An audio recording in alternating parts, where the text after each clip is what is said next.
It's difficult. You know, it's very hard to talk about what happened in 1968 and how it's damaged me. Okay, you ready to go? It's been some years since I've been here.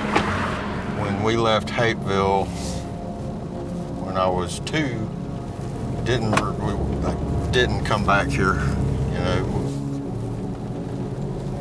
Yeah, right here is where it happened at.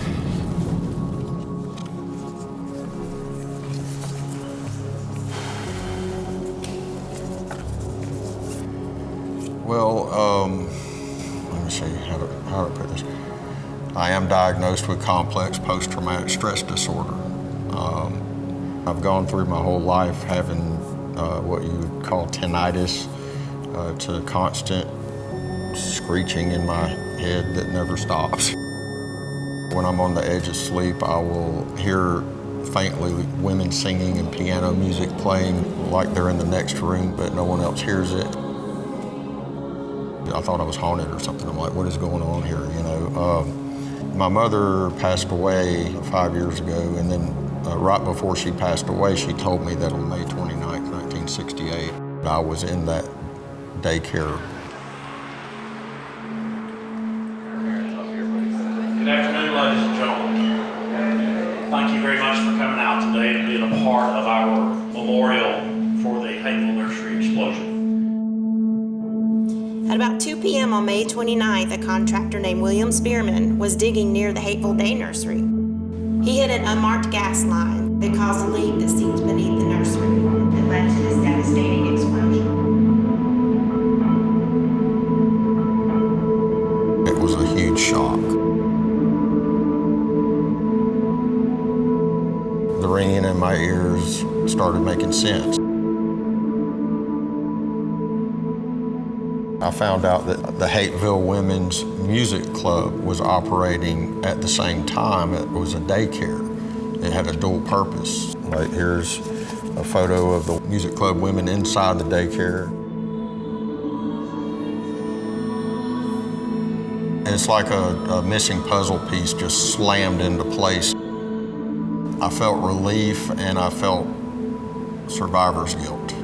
After that, there were 41 people inside of that house, 37 children and 4 adults. 7 children were not able to be saved.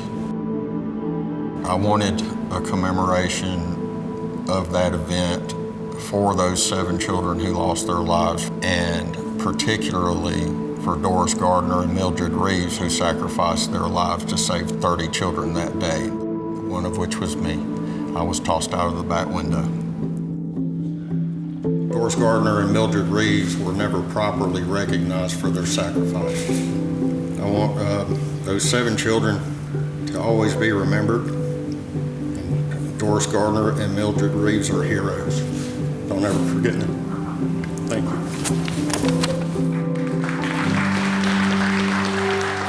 It was the single event that caused Georgia 811 Call Before You Dig to come into existence. And everybody sees these lines painted on the ground. They see the flags marking things. It's not just about construction. It's about saving people's lives. It took that tragic accident in 1968 for legislation to be created so that there would be a place for people to call before they dig. We notify, on average, 7 utility members where you're going to dig. It is those companies who dispatch those locate technicians and put out those little colored flags or put the colored paint on the ground.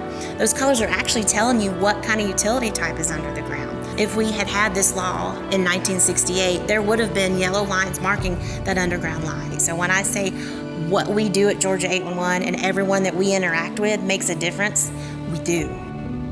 The success and the safety of a community depends on everyone in it. Professional excavators, homeowners, landscapers, fencers, utility types, cities, counties, regulators that are enforcing the dig law. And absolutely that includes my Georgia 811 staff and everyone that came to participate today. The plaque has been installed that recognizes those 7 children who lost their lives. I'm thankful for everybody that has made this happen. It's a day I'll never forget.